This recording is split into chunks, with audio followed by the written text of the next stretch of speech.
Warahmatullahi wabarakatuh. Perkenalkan, nama saya Jerian Tarigan, NPM 212330013, jurusan Teknik Elektro di Universitas Harapan Medan.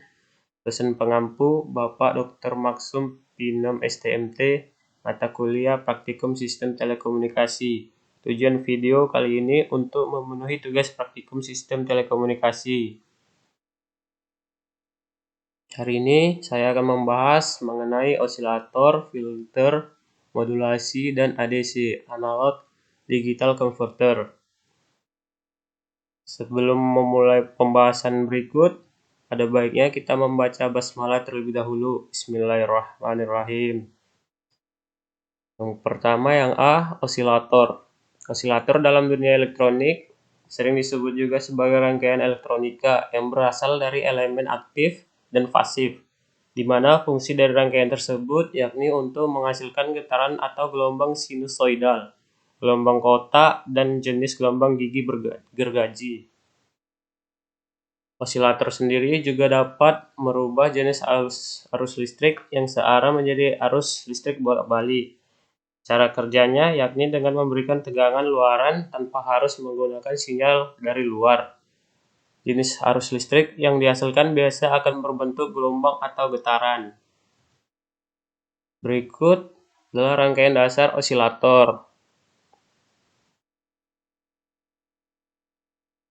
Dilihat dari gambar rangkaian dasar osilator, dapat kita simpulkan bahwa osilator merupakan alat elektronika yang berfungsi sebagai pembangkit sinyal AC, di mana sinyal yang dihasilkan nantinya dapat berupa getaran atau gelombang, yakni gelombang yang dapat dihasilkan seperti gelombang sinusoidal, gelombang persegi, dan juga gelombang gigi gergaji.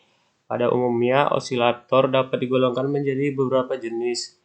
Berikut ini klarifikasi dan pengertian dari penggolongan osilator berdasarkan tingkat frekuensi keluarannya.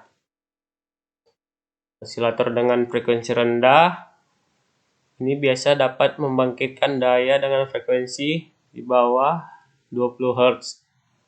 Yang kedua, osilator audio. Ini biasanya dapat membangkitkan daya dengan frekuensi kisaran 16-20 Hz. Osilator frekuensi yang selanjutnya dapat dikatakan untuk jenis frekuensi osilator radio, merupakan yang paling besar dayanya, terutama jika dibandingkan dengan kedua osilator yang tadi. Itu kisaran 100 kHz sampai 100 GHz. Namun demikian, dari berbagai jenis osilator yang ada tentu memiliki kekurangan dan kelebihan masing-masing. Yang kedua, filter. Filter adalah sebuah rangkaian yang dirancang untuk mengalirkan suatu pita frekuensi tertentu dan menghilangkan frekuensi yang berbeda pada pita ini. Dengan istilah lain, filter adalah rangkaian memilih frekuensi agar dapat mengalirkan frekuensi yang diinginkan dan menahan atau membuang frekuensi yang lain. Selanjutnya, jenis-jenis filter. Yang pertama, filter aktif. Filter aktif adalah rangkaian filter yang menggunakan komponen-komponen elektronik aktif. Komponen penyusunnya terdiri dari op amplitudo, transistor, dan komponen lainnya. Oleh karena itu, filter dapat dibuat dengan performansi bagus dengan komponen relatif sederhana. Induktor yang akan menjadi mahal pada frekuensi audio tidak diperlukan karena unsur aktifnya, yaitu penguat operasi, dapat dipakai untuk mensimulasi reaktansi induktif induktor.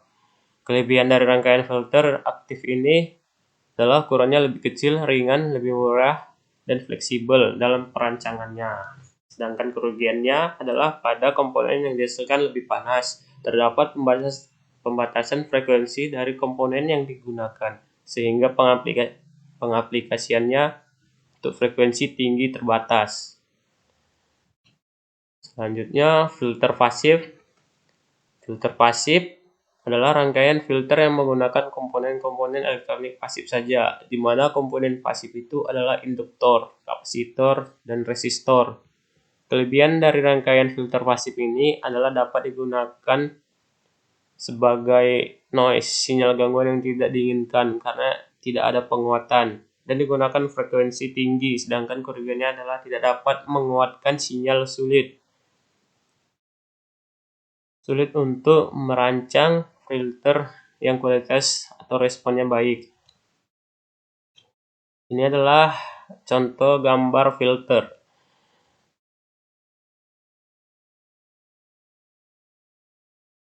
Yang ketiga, modulasi. Modulasi adalah proses menumpangkan informasi pada suatu gelombang pembawa. Penumpangan ini dilakukan dengan mengubah-ubah parameter dari gelombang pembawa secara proporsional atau sesuai dengan informasi. Ada dua jenis modulasi, yaitu yang pertama modulasi analog. Modulasi analog ialah sinyal data dalam bentuk gelombang yang kontinu, yang membawa informasi dengan mengubah karakteristik gelombangnya. Sinyal analog bekerja dengan mentransmisikan suara dan gambar dalam bentuk gelombang kontinus. Yang kedua, modulasi digital. Modulasi digital ialah hasil teknologi yang dapat mengubah signal menjadi kombinasi urutan bilangan 0 dan 1, atau disebut juga dengan biner, sehingga tidak mudah terpengaruh oleh draw. Proses informasinya mudah, cepat, dan akurat, tetapi transmisinya dengan sinyal digital hanya mencapai jarak jangkau pengiriman data yang relatif dekat. Biasanya sinyal ini juga dikenal dengan sinyal discrete. Berikut gambar modulasi sinyal analog. Ada gelombang pembawa carrier, sinyal informasi analog, amplitude modulation, frequency modulation, phase modulation. Ini gambar modulasi digital dengan kode biner, sinyal informasi digital, amplitude shift keying, frekuensi shift keying, phase shift keying. Dan yang terakhir ADC, analog digital converter. ADC ialah rangkaian yang merubah nilai tegangan kontinu atau analog menjadi nilai biner atau digital yang dapat dimengerti oleh perangkat digital sehingga dapat digunakan untuk komputasi digital. Dengan kata lain, analog to digital converter atau konverter analog ke digital. Ini memungkinkan rangkaian digital berinteraksi dengan dunia nyata dengan menjadikan sinyal analog ke sinyal digital yang berbentuk biner. Rangkaian ADC ini pada umumnya dikemas dalam bentuk IC dan diintegrasikan dengan microcontroller. Fungsi ADC yaitu berfungsi untuk mengubah input analog menjadi kode-kode digital. ADC banyak digunakan sebagai pengatur proses industri, komunikasi digital, dan rangkaian pengukuran atau pengujian. Ini merupakan tahap-tahapan kerja pada ADC. Yang pertama sampling, encoding, dan yang terakhir quantization. Pertama sampling. Sampling biasa disebut juga sebagai pencuplikan atau pengambilan data. Proses ini dilakukan dengan mengambil nilai pasti diskrit dari sebuah sinyal analog dengan satu periode yang sama.